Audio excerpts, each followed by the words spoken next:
Mari kita berdoa sebentar ya.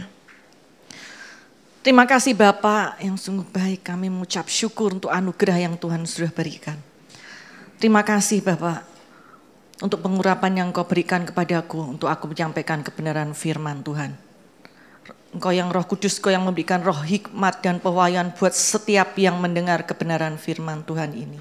Terima kasih Bapak, hanya di dalam nama Tuhan Yesus aku berdoa, haleluya, amin. Shalom, saudara-saudara dan kasih Tuhan Yesus, baik yang hadir di tempat ini maupun saudara-saudara yang melihat melalui YouTube AWM Charis Indonesia. Sebelumnya saya ucapkan terima kasih buat Pak Irwan dan Ibu Angelin serta Ibu Sila yang sudah memberikan kesempatan untuk saya sharing firman Tuhan pada hari ini. Juga terima kasih buat Worship Charis dan tim event ya, untuk semuanya ini boleh terjadi. Oke, saya akan menyampaikan kebenaran firman Tuhan pada hari ini. Siapa bertelinga, hendaklah mendengar. Di dalam kehidupan kita sehari-hari, ketika seseorang menghadapi tantangan ya, menghadapi masalah termasuk sakit penyakit maupun secara finansial apapun, kita melihat respon yang berbeda-beda dari setiap orang. Ada yang bangkit pegang kebenaran firman Tuhan. Ada yang, wah aku harus apa ya? Apa yang aku harus lakukan ya? Ada lagi respon yang, aku sudah melakukan ini, itu sudah, tapi aku kok enggak melihat hasil ya. Mengalami hal putus asa. Sudah beberapa waktu aku belum melihat manifestasi itu, perubahan itu terjadi di dalam kehidupanku. Kemudian muncullah pertanyaan, benarkah Yesus Jehovah Rafa? Benarkah Yesus telah menyembuhkan? Benarkah Yesus itu Jehovah Jireh yang mencukupi segala kebutuhanku? Semuanya itu berkecamuk di dalam pikiran. Nah, sekarang apa yang dapat kita pegang untuk kita dapat percaya dan tetap berdiri teguh di dalam menghadapi semuanya itu, menghadapi tantangan itu? Hal ini mengingatkan saya pada apa yang dialami oleh seorang Yohanes Pembaptis. Yohanes ditangkap dan dipenjara ya. Kita bisa lihat di Matius 11 ayat 2. Di sini diceritakan di dalam penjara Yohanes mendengar tentang pekerjaan Kristus. Kita bisa membayangkan bagaimana keadaan Yohanes ketika itu di penjara, dengan kondisi penjara saat itu ya pasti tidak nyaman, pengap, tidak manusiawi. Nah, di dalam penjara tersebut Yohanes Pembaptis mendengar dari murid-muridnya tentang apa yang Yesus lakukan di luar sana, menolong banyak orang. Yohanes berpikir seakan Yesus membiarkan dirinya tinggal sekian lama di dalam penjara. Apalagi Yohanes Pembaptis ini diberi kehormatan untuk memperkenalkan Yesus, untuk mengumumkan Sang Mesias pada awal misinya. Sehingga di Matius 11 ayat 3 dikatakan, lalu menyuruh murid-muridnya, yaitu Yohanes menyuruh murid-muridnya bertanya kepadanya, engkaukah yang akan datang itu atau haruskah kami menantikan orang lain? Mungkin tidak sesuai dengan ekspektasi Yohanes Pembaptis tentang seorang Mesias yang membawa pembebasan.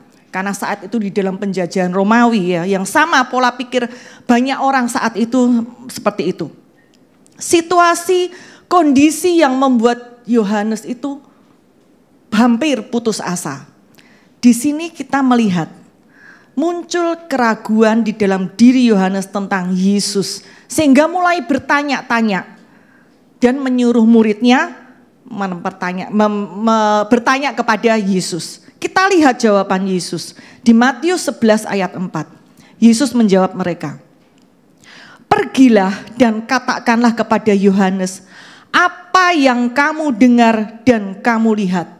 Orang buta melihat, orang lumpuh berjalan, orang kusta menjadi tahir, orang tuli mendengar, orang mati dibangkitkan, dan kepada orang miskin diberitakan kabar baik. Dan berbahagialah orang yang tidak menjadi kecewa dan menolak aku. Nah, di sini kita melihat, itulah yang Yesus perkatakan menjawab itu isi dari kitab Yesaya. Yesus tidak menjawab ya atau tidak, atau Yesus menunjukkan kartu identitasnya. Tidak. Namun Yesus mengutip dari kitab Yesaya. Kenapa saya bisa mengatakan itu kitab Yesaya? Karena Yesus menjawab, mengkonfirmasi apa yang Yohanes dengar dan murid-muridnya lihat. Kalau mengkonfirmasi pasti diambil dari tempat lain yang menjadi bukti, meneguhkan suatu bukti. Nah, di sini kita bisa melihat di Yesaya 35 ayat 5 dan 6. Di mana ayat firman Tuhan ini jauh lebih dapat mengungkapkan tentang siapa sebenarnya Yesus. Di Yesaya dikatakan pada waktu itu mata orang-orang buta akan dicelikkan dan telinga orang-orang tuli akan dibuka. Pada waktu itu orang lumpuh akan melompat seperti rusa dan mulut orang bisu akan bersorak-sorai sebab mata air memancar di padang gurun dan sungai di padang belantara. Di sini Yesaya menggambarkan apa yang dilakukan oleh Mesias terhadap orang yang ditebus. Kita melihat suatu prinsip penting di mana Yesus mengacu kepada sumber yang dapat dipercaya, yaitu firman Tuhan. Dan Yohanes Pembaptis pasti sudah mengetahui tentang isi kitab Yesaya ini. Mungkin ada di antara saudara-saudara sekarang ini, di tengah kondisi melawan penyakit, menantikan kesembuhan itu termanifestasi. Telah mendengar firman Tuhan tentang kesembuhan, sering mendengar video yang dikirim dari Charis Healing, kesaksian-kesaksian. Mungkin bahkan setiap hari sudah masih menyanyikan lagu tak tersembunyi kuasa Allah. Kalau lain ditolong, saya juga. Tangannya terbuka, menunggulah, menunggu sampai kapan Tuhan? Aku sudah lama menunggu. Mungkin seperti itu yang dia nyanyikan. Ya, mengapa keadaan masih tetap tidak berubah? Karena yang tetap tidak berubah itu hanya Yesus ya. Nah, apakah mulai muncul keraguan dalam diri saudara? Jangan ada celah untuk saudara menjadi kecewa. Sebagaimana Yesus mengkonfirmasi dengan firman Tuhan, kita pun kembali berpegang dan percaya kepada sumbernya, yaitu firman Tuhan. Sekarang pertanyaannya, mengapa harus firman Tuhan? Kita lihat Yohanes 1 ayat 1 sampai 3. Saya akan membacakan versi IMMD, di mana pada mulanya sebelum dunia diciptakan, firman sudah ada. Firman itu ada dengan Allah dan firman itu adalah Allah. Sejak semula firman itu ada bersama Allah. Segala sesuatu diciptakan melalui firman itu.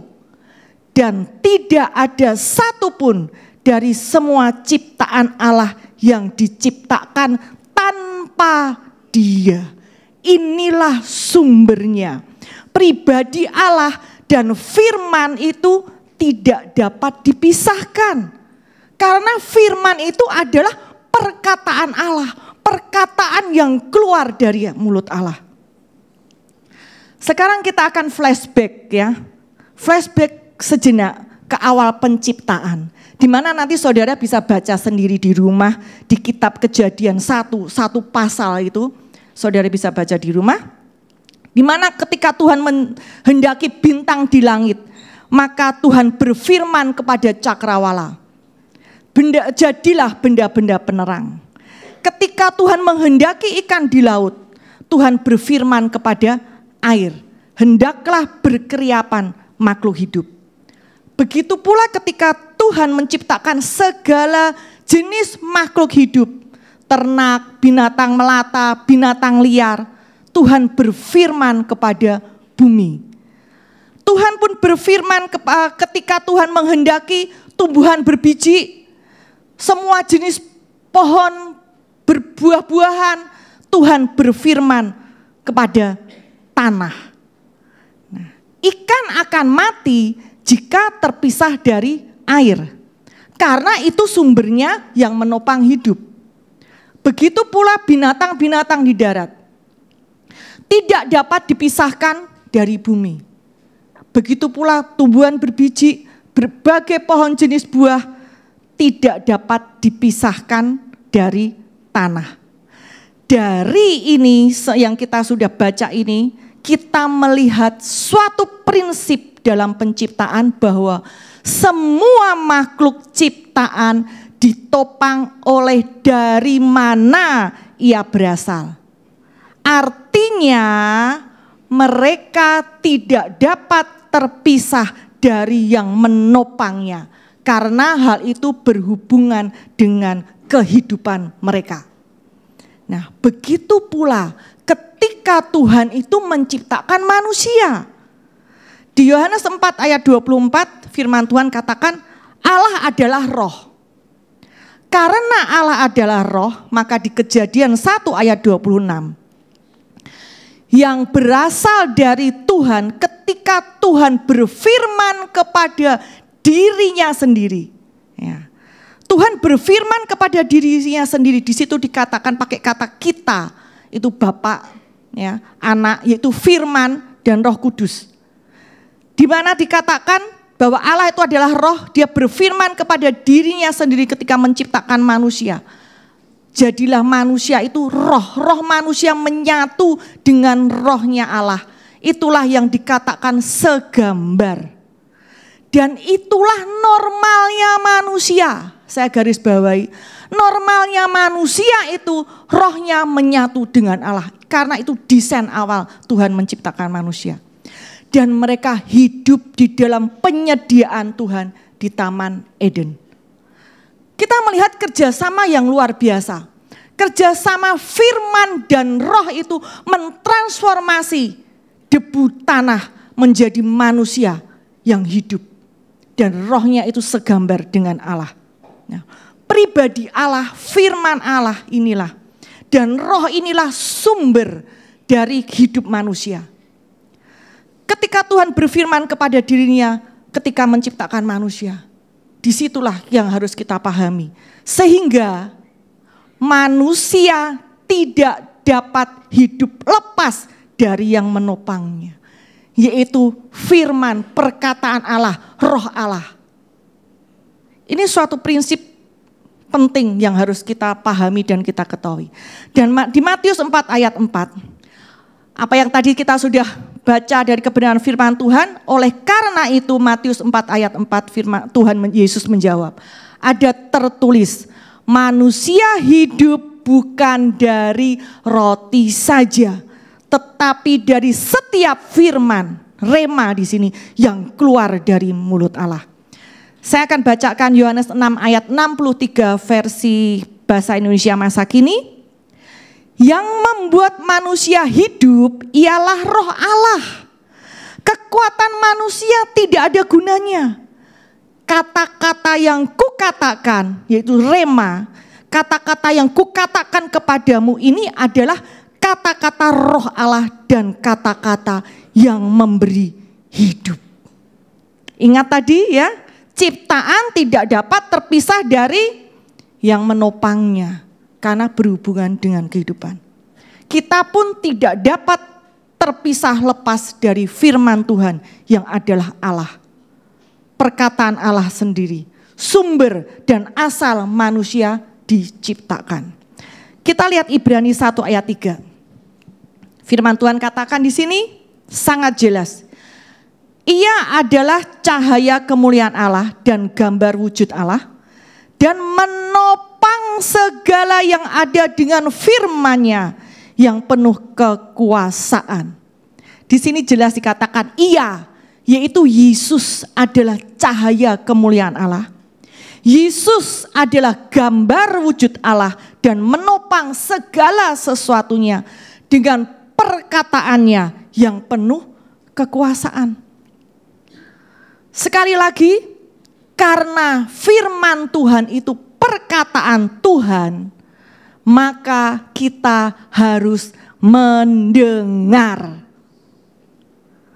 Di Alkitab kita menemukan cukup banyak perkataan Yesus yang mengatakan, siapa bertelinga, hendaklah ia mendengar. Saya akan ambil salah satu di Matius 13 ayat 9. Tentang siapa bertelinga, hendaklah ia mendengar. Kata-kata ini ya, bagi orang Jawa ini perkataan yang cukup tajam. To the point. Tapi saya suka, meskipun saya orang Jawa, tapi saya suka perkataan Yesus. Siapa bertelinga, hendaklah mendengar. Wah, ini powerful bagi saya ya. Kalau Tuhan katakan siapa bertelinga hendaklah ia mendengar, artinya belum tentu semua orang itu mendengar. Betul? Sehingga Tuhan harus menginstruksikan seperti itu. Kata hendaklah ini artinya ada bagian kita yang berperan untuk kita itu seharusnya dapat mendengar. Saya ulangi lagi. Kata hendaklah artinya ada bagian dari kita yang berperan untuk kita itu seharusnya dapat mendengar. Mendengar dalam arti menangkap dengan indera pendengaran secara natural akan firman Tuhan itu penting. Untuk kita dapat mengetahui. Untuk kita dapat mengetahui, kita perlu mendengar secara natural indera pendengaran kita. Namun, mendengar di sini tidak hanya berhenti di situ. Namun mendengar, di sini saya lihat dari kata akoiudani ya, bahasa Yunani, artinya itu sama dengan mengerti, understand, memahami, menangkap makna kebenaran rohani ini dari apa yang firman Tuhan katakan. Di sini kok banyak murid-murid Keris memperhatikan enggak setiap Pak Irwan mengajar. Ketika Pak Irwan mengajar selalu melempar, paham tidak? Gitu ya Pak Irwan. Apakah kalian paham? Kalian ngerti enggak meskipun di kelas jangan-jangan kamu enggak mendengar. Nah itu. Semua orang memiliki indera untuk mendengar, namun tidak semua orang itu mengerti atau memahami apa yang didengarnya. Siapa bertelinga hendaklah mendengar, di versi Matius 11 ayat 15, versi TSI ya, terjemahan sederhana Indonesia, dikatakan jangan sampai ajaranku tadi masuk telinga kanan keluar telinga kiri. Renungkanlah itu, ini jelas sekali. Renungkanlah itu. Kita perlu memahami interaksi firman Tuhan dengan kita sebagai manusia ya. Oleh karena itu Tuhan mengarahkan kita. Tuhan mengarahkan kita untuk kita merenungkan. Makanya ingat ya, Tuhan itu konsisten. Dari dulu ketika mengatakan ke Joshua, Joshua juga katakan, renungkan firman itu siang dan malam. Seperti itu. Kata merenungkan ini dari kata hagal ya. Artinya membayangkan, mengimajinasikan, menciptakan di dalam pikiran kita. Menggambarkan dalam pikiran kita apa yang kita baca di Alkitab. Apa yang kita baca di Alkitab itu kita imajinasikan dalam pikiran. Nah, dengan kita mengerti, seakan sama apa yang dikatakan Matius 13 ayat 23. Yang ditaburkan di tanah yang baik, orang yang mendengar firman itu dan mengerti. Nah, ketemulah kita, mengerti dan itu akan berbuah. Dengan kita mengerti firman ini, maka kita dapat bekerja sama dengan apa yang dikatakan firman. Jika firman itu berisi hal yang perlu kita lakukan, maka kita akan melakukan sesuai apa yang diinstruksikan firman Tuhan. Sesuai apa yang dikatakan firman Tuhan. Jadi kita tidak latah, tidak sekedar ikut-ikutan. Saya sudah mendeklarasikan firman Tuhan, Bu. Tapi saya tidak melihat manifestasinya. Jika kita melakukan tanpa pengertian yang benar, ketika mendeklarasikan firman Tuhan oleh bilur-bilur Tuhan Yesus, aku telah sembuh. Padahal dia berdoanya di sisi lain, Tuhan sembuhkanlah aku Tuhan. Belas kasihan-Mu Tuhan. Dan masih mempercayai bahwa ini penyakit kehendak Tuhan. Ini diizinkan Tuhan. Yang enggak sinkron. Ya, artinya dia melakukan itu bukan dengan pengertian yang benar. Nah, makanya penting ya kita mengerti. Sehingga ketika kita melakukan segala sesuatu itu dengan pengertian yang benar. Tidak hanya ikut-ikutan. Firman Tuhan yang mengatakan tunduklah kepada Allah, lawanlah iblis. Nah, ini banyak seringkali ketika saya sharing ke seseorang, saya bilang orang itu saya suruh baca. Kemudian saya tanya, kamu udah baca? Sekarang saya tanya ke kamu, yang disuruh melawan iblis itu siapa? Dia bilang begini, Tuhan. Coba, kamu baca sekali lagi. Semua orang dengar firman ini, tapi enggak memahami. Setelah yang disuruh ini kan kamu, ini firman berbicara, oh iya ya Bu. Nah, itu salah satu contoh. Jadi dari firman Tuhan ini, kita dapat mengubah pola pikir kita. Kenapa harus mengubah pola pikir kita? Karena pola pikir kita itu yang akan menjadi kompas di dalam kehidupan kita. Menjadi filter.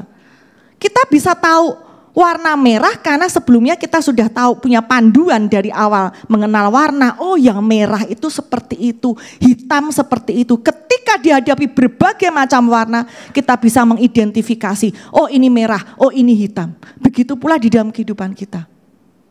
Pola pikir kita sangat menentukan di mana keputusan-keputusan yang kita ambil. Jadi sebagai kompas, sebagai filter. Karena kita dalam perjalanan kehidupan di dunia ini menghadapi berbagai hal. Mana yang akan kita menjadi panduan? Pola pikir berdasar dunia atau berdasar kebenaran firman? Kok kita tadi sudah tahu asal mulanya kita diciptakan, siapa yang mendukung kehidupan kita? Berdasarkan firman, pola pikir kita pun juga harus sesuai dengan kebenaran firman. Nah, dari firman Tuhan pun kita memiliki pengharapan. Jika menghadapi tantangan kita ingat, oh iya firman Tuhan mengatakan muncullah pengharapan. Dan di situ makanya ada iman. Ya, nah dengan merenungkan firman Tuhan, tidak sekedar tulisan. Tadi merenungkan itu kita akan mendapatkan rema. Firman itu hidup, firman itu berbicara ke kita. Menjadi kita mendengar saat itu, kondisi saat itu yang kita butuhkan. Jadi firman ini bisa berbicara di dalam berbagai hal, situasi, kondisi yang kita hadapi. Dan itu hidup. Itulah dikatakan roh dan hidup. Itu yang dapat memberi kehidupan buat kita. Nah, itu sebabnya jika ada dua orang yang mendengarkan kebenaran firman Tuhan. Ketika pergi, bisa yang satu orang dengan ya sama saja. Yang satu bisa dengan iman. Akan mendapat respon yang berbeda. Umumnya manusia itu takut tidak makan secara jasmani ya. Setiap kali mencari uang berhubungan dengan makan. Kok gitu aku nggak makan dong, kok nggak bekerja. Kan jawabannya seperti itu. Nah, namun tidak menyadari bahwa kehidupan tidak hanya sekedar makan secara jasmani. Saya tidak mengatakan bahwa nggak perlu makanan jasmani. Saya tidak mengatakan hal itu. Namun hal ini penting. Ketika sakit bisa makan nggak? Nggak bisa. Coba kau ingat masa pandemi. Ada uang, mau beli obat, nggak ada obat, coba. Mau pakai apa semua yang ada. Bahkan saya pernah lihat video dari luar itu di mana orang yang kaya uangnya dihamburkan. Dilempar gini, dia merasa tidak ada gunanya. Apa yang akan menolong kita? Tidak ada. kecuali firman yang ada di dalam kita, yang menjadi rema di dalam kehidupan kita. Selain itu tidak ada yang bisa menolong kita. Nah, banyak dari kita mau hidup namun tidak menyadari dan tidak memahami hal ini, sehingga mengabaikan apa yang menopang hidup mereka, mengabaikan apa yang menopang hidup kita, yaitu firman Tuhan. Kita lihat Amsal 4 ayat 20-22. Di sini firman Tuhan katakan, "Hai anakku, perhatikanlah perkataanku, arahkanlah telingamu kepada ucapanku. Janganlah semuanya itu menjauh dari matamu, simpanlah itu di lubuk hatimu. Karena itulah yang menjadi kehidupan bagi mereka yang mendapatkannya dan kesembuhan bagi seluruh tubuh mereka." Kebenaran rohani ini hanya dapat diterima jika kita mau mengarahkan telinga kita, memfokuskan perhatian kita pada perkataan Tuhan, yaitu firman Tuhan. Jadi kita dengan sengaja nih menyediakan untuk kita mau mendengar. Bisa juga untuk kita tidak mau mendengar. Jadi itu pilihan kita. Waktu saya kuliah, saya itu kuliah tinggal di daerah Jalan Industri, Jalan Raja Wali Selatan, dekat Jalan Industri, ya, di daerah Kemayoran Gunung Sahari sana.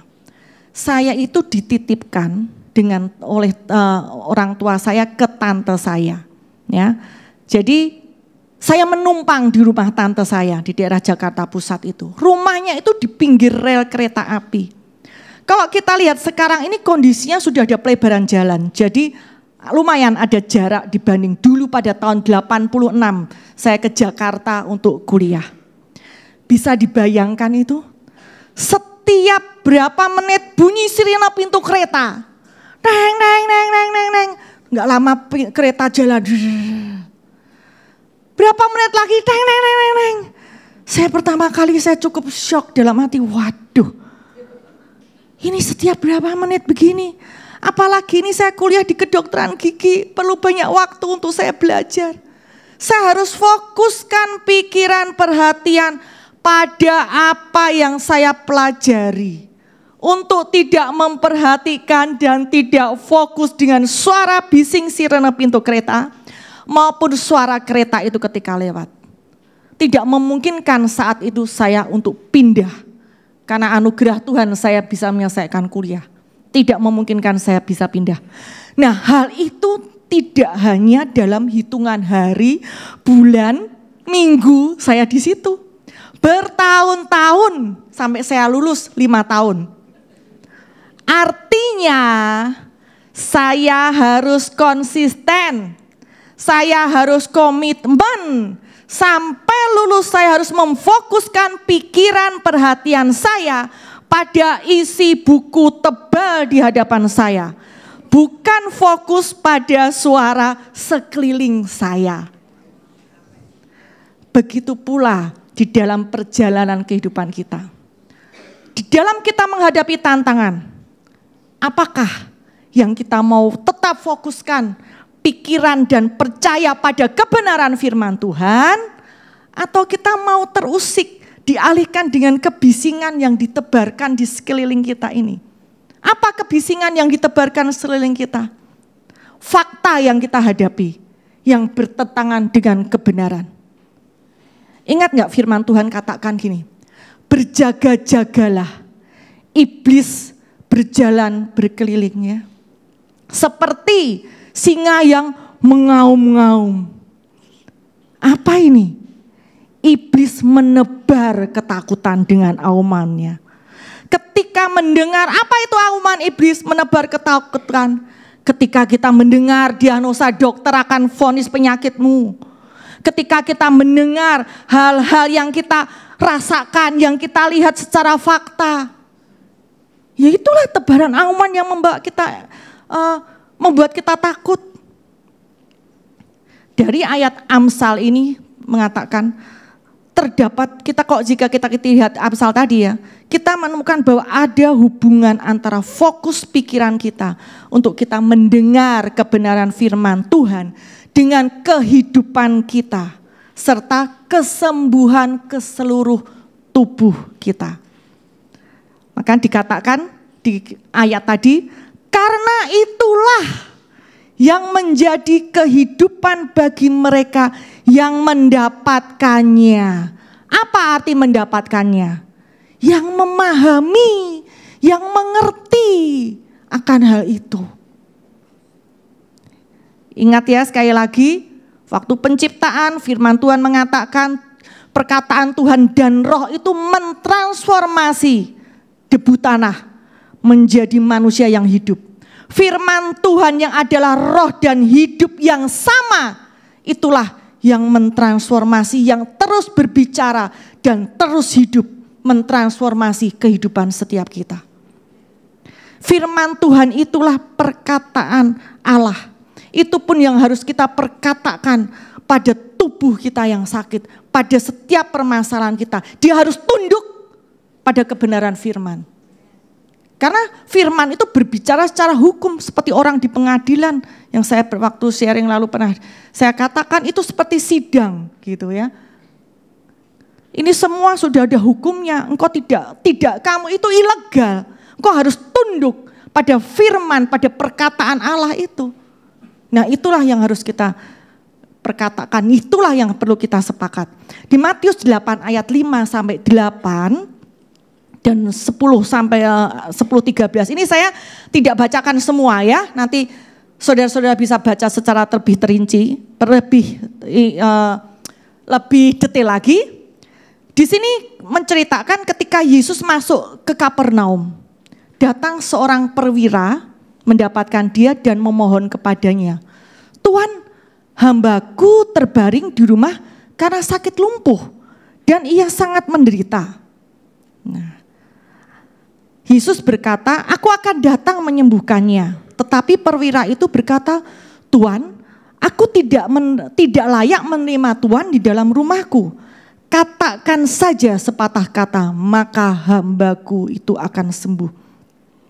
Lalu Yesus berkata kepada perwira itu, "Pulanglah dan jadilah kepadamu seperti yang engkau percayai." Maka pada saat itu juga sembuhlah hambanya. Perhatikan, perwira ini bertindak mengutarakan iman percayanya dengan memperkatakan, "Katakan saja sepatah kata, maka hambaku itu akan sembuh." Nah, apa yang menyebabkan perwira itu bertindak mengatakan hal ini? Karena perwira ini mengerti dan memahami apa yang ia dapat di ayat 9. Dikatakan, "Sebab aku sendiri seorang bawahan, dan di bawahanku ada pula prajurit. Jika aku berkata kepada salah seorang prajurit itu pergi, maka ia pergi. Dan kepada seorang lagi datang, maka ia datang. Ataupun kepada hambaku kerjakanlah itu, maka ia mengerjakannya." Ia memahami dan mempercayai otoritas yang ada pada Yesus terhadap penyakit. Ia percaya melalui apa yang diperkatakan oleh Yesus itu maka akan sembuh. Nah, sekarang mari kita bandingkan perwira ini dengan kita. Perwira tersebut mengatakan kepada Yesus, "Tuhan, aku tidak layak menerima Tuhan di dalam rumahku." Posisi perwira tersebut berbeda dengan kita. Pada saat itu perwira tersebut masih berada di bawah ikatan perjanjian lama hukum Taurat. Tuhan Yesus belum mati di kayu salib. Meskipun ia berada di bawah ikatan perjanjian lama hukum Taurat, namun ketika ia mempercayai apa yang Yesus katakan itu sudah cukup untuk menghasilkan mujizat. Perwira itu beriman pada perkataan Yesus. Nah, sekarang pertanyaannya, bagaimana dengan saya dan saudara. Perwira tersebut merasa tidak layak Yesus datang ke rumahnya. Dia bilang, Yesus datang ke rumah, berkatalah saja, maka sepatah kata, maka dia akan sembuh. Saya dan saudara sudah lahir baru. Ketika mengaku dengan mulut Yesus adalah Tuhan, percaya dengan hati bahwa Allah telah membangkitkan Kristus dari antara orang mati, seperti di Roma 10 ayat 9-10. Dan firman Tuhan di 1 Korintus 6 ayat 17 mengatakan, barang siapa menyatukan diri dengan Allah, menjadi satu roh dengan Allah, itu kita. Kita dilayakkan menerima Yesus, menerima Tuhan, dan tinggal di dalam tubuh jasmani kita sebagai baitnya. Itu luar biasa. Kalau perwira bilang, Tuhan kok tidak layak datang ke rumahku. Tapi kita dilayakkan dia tinggal di dalam rumah bait kita loh. Wow, ini luar biasa. Kita sudah berada di dalam ikatan perjanjian baru. Kita lebih dari perwira itu. Seharusnya kita tidak lagi berdoa mengatakan, Tuhan aku tidak layak Tuhan datang kepadaku. Masih banyak di antara saudara-saudara kita yang masih berdoa, Tuhan aku tidak layak Tuhan datang kepadaku. Yang kita teladani yaitu dari perwira ini, mempercayai perkataan Yesus cukup untuk menghasilkan mujizat. Di 1 Tesalonika 2 ayat 13. Dan karena itulah kami tidak putus-putusnya mengucap syukur juga kepada Allah, sebab kamu telah menerima firman yang kami beritakan itu bukan sebagai perkataan manusia, tetapi dan memang sungguh-sungguh demikian, sebagai firman Allah yang bekerja juga di dalam kamu yang percaya. Pertanyaannya, kita menerima firman itu sebagai apa selama ini? Kita menerima firman Tuhan itu sebagai perkataan siapa? Di sini jelas dikatakan bukan perkataan manusia. Firman yang sama juga disampaikan, namun cara orang menerimanya yang membuat perbedaan. Jika kita menerimanya sebagai firman, yaitu sebagai perkataan Allah, perkataan Yesus, maka hal itu pasti menghasilkan kehidupan di dalam setiap kita. Dan ayat tadi jelas berkata, sebagai firman Allah yang bekerja juga di dalam kamu yang percaya. Nah, saya ingat tadi kita menyanyikan ya, aku punya Tuhan yang besar dan berjanji selalu menggenapi. Nah, Tuhan tuh selalu menggenapi.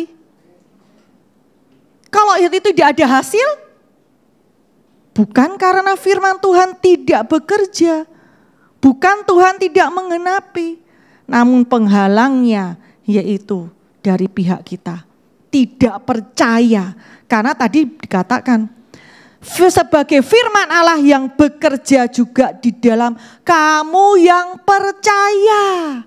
Firman Tuhan mengatakan seperti itu. Jika perwira tadi berkata, Tuhan katakan sepatah kata saja, maka akan sembuh. Nah sekarang bagaimana respon kita terhadap firman Tuhan? Yang adalah perkataan Tuhan, perkataan Yesus, yang Tuhan sudah katakan lebih dari sepatah kata.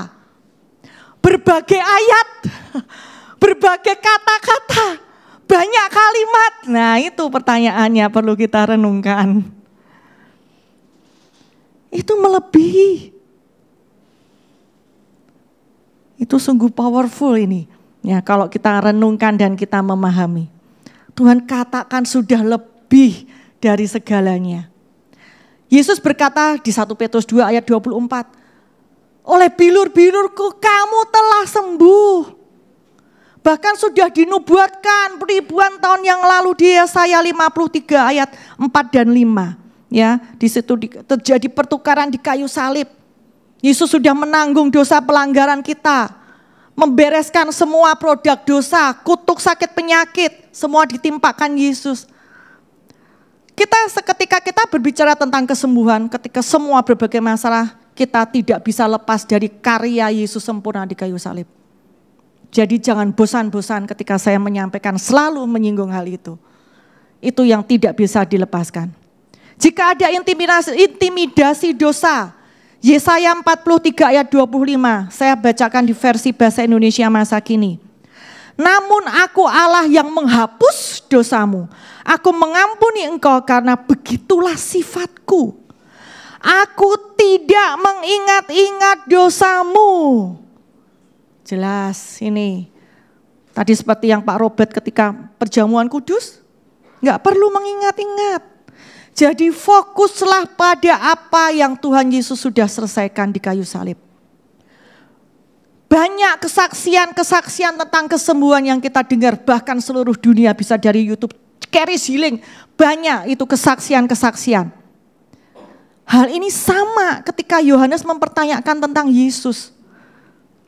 Di Matius 11 ayat 4, saya akan bacakan di versi King James Version.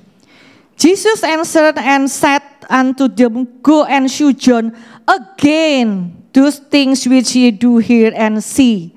Penggunaan kata again, yaitu lagi. Di sini oleh Yesus ini menunjukkan bahwa Yohanes ini telah diberi informasi yang cukup mengenai apa yang terjadi di dalam pelayanan Yesus. Begitu pula dengan kita, informasi yang lebih dari cukup mengenai apa yang Yesus telah lakukan, baik dari kesaksian-kesaksian kesembuhan yang terjadi, maupun apa yang firman Tuhan yang telah Tuhan katakan melalui apa yang ada di Alkitab. Dan di Roma 3 ayat 2, 3, 4 dikatakan, banyak sekali di dalam segala hal pertama-tama kepada mereka dipercayakan firman Allah. Jadi bagaimana jika di antara mereka ada yang tidak percaya? Dapatkah ketidakpercayaan itu membatalkan iman Allah? Jawabnya sekali-kali tidak. Sebaliknya Allah adalah benar dan semua manusia pembohong seperti ada tertulis, supaya engkau ternyata benar dalam segala firman-Mu dan menang jika engkau dihakimi. Ini ayat luar biasa nih. Perhatikan ayat ini. Kita dapat mengerti bahwa firman Tuhan itu, dari ayat ini kita mengerti bahwa firman Tuhan itu adalah imannya Allah. Firman-Nya Tuhan. Artinya setiap firman Tuhan, apa yang Tuhan telah katakan itu, Tuhan mau, Tuhan menghendaki ada jaminan apa yang Tuhan katakan itu terjadi dalam kehidupan saya dan saudara. Namun jika itu tidak terjadi, hanya ada satu pihak penghalang, yaitu di pihak kita. Karena kita tidak mempercayai. Karena firman Tuhan itu, firman Tuhan sendiri tidak kehilangan kuasanya. Kesalahan ada pada kita. Saudara ingat tentang perempuan pendarahan 12 tahun? Ya, di mana saya ambil dari 2 ayat saja. Markus 5 ayat 27 dikatakan, dia sudah mendengar berita-berita tentang Yesus. Dan di Matius 9 ayat 20, perempuan itu maju mendekati Yesus dari belakang dan menjamah jumbai jubahnya. Mendengar berita tentang Yesus enggak cukup sekali. Mendengar berita-berita. Ini mengingatkan saya ketika kita di kitab Ulangan 6 ayat 7 di mana Tuhan memerintahkan kita mengajarkan kepada anak-anak kita firman Tuhan. Mengajarkannya berulang-ulang, membicarakannya pada waktu engkau duduk di rumah, pada waktu engkau berjalan, pada waktu engkau baring, pada waktu engkau bangun. Coba itu. Nah, harus berulang. Dia mendengar berita-berita tentang Yesus. Sehingga ia membangkitkan iman perempuan ini dan ia percaya berani melangkah mendekati untuk menjamah jubah. Ini sangat menarik. ada apa dengan jumbai jubah? Nah, ini mengingatkan kita juga di kitab Bilangan 15 ayat 39. Ini luar biasa ya. Tuhan memerintahkan ketika itu pada bangsa Israel ketika untuk membuat jumbai jubah itu ada tujuannya. Jumbai itu tali terpilin ya. Seperti kalau kita waktu graduation ada tassel. Nah, kira-kira seperti itu ya. Nah, itu di ujung jubah. Jubah itu ada tujuan Tuhan. Apa tujuan? Dikatakan, maka jubah itu akan mengingatkan kamu apabila kamu melihatnya kepada segala perintah Tuhan, sehingga kamu melakukannya dan tidak lagi menuruti hatimu atau matamu sendiri, seperti biasa kamu berbuat dalam ketidakkesetiaanmu terhadap Tuhan. Wah, ini luar biasa sekali saudara. Jadi tujuan Tuhan untuk kita mengarahkan fokus tetap kepada firman Tuhan. Untuk kita dapat melakukannya. Tidak teralih fokus kepada yang lain. Menurut pikirannya kita sendiri, kemauannya kita sendiri. Melalui apa yang kita tangkap dengan panca indera kita.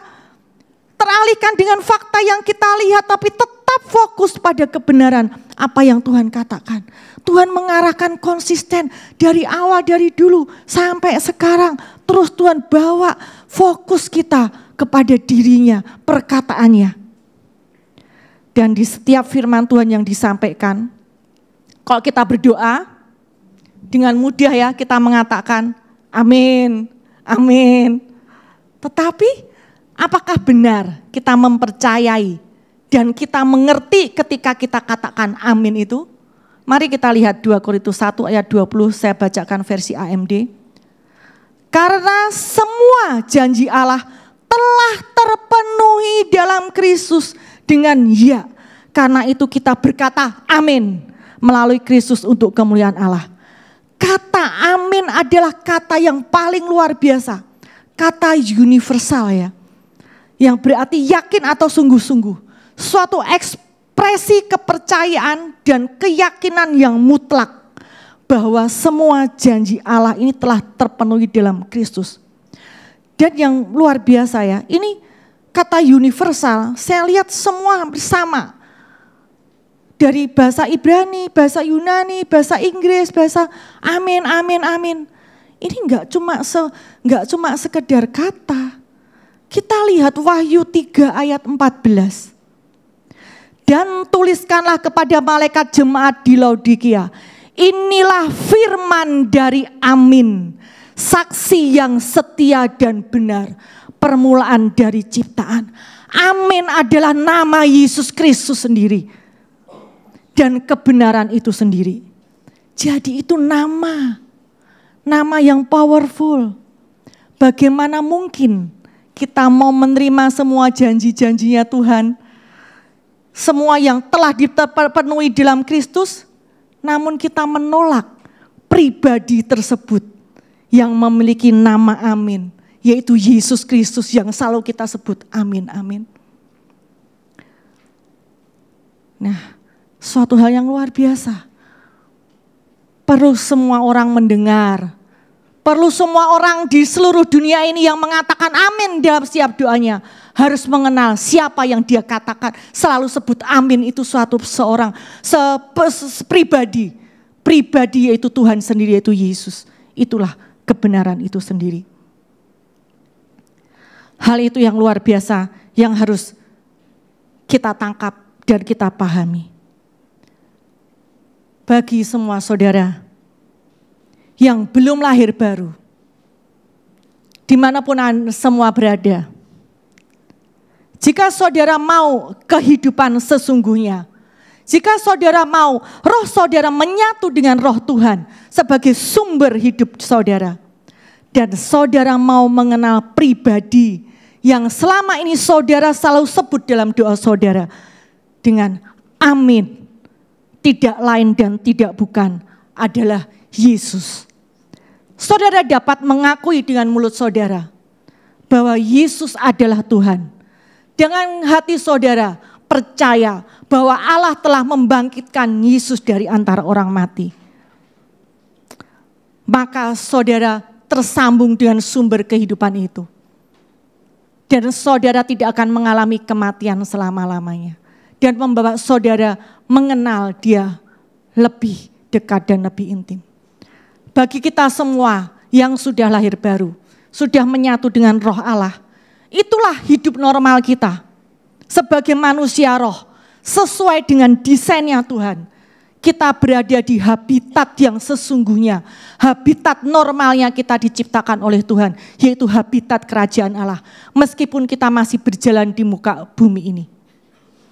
Dan sewajarnya, seharusnya kita sebagai manusia roh yang hidup dalam habitat kerajaan Allah, Tuhan menginginkan kita menikmati segala berkat rohani yang Tuhan berikan di dalam kehidupan kita. Seharusnya kita fokus kepada apa yang Tuhan sudah katakan.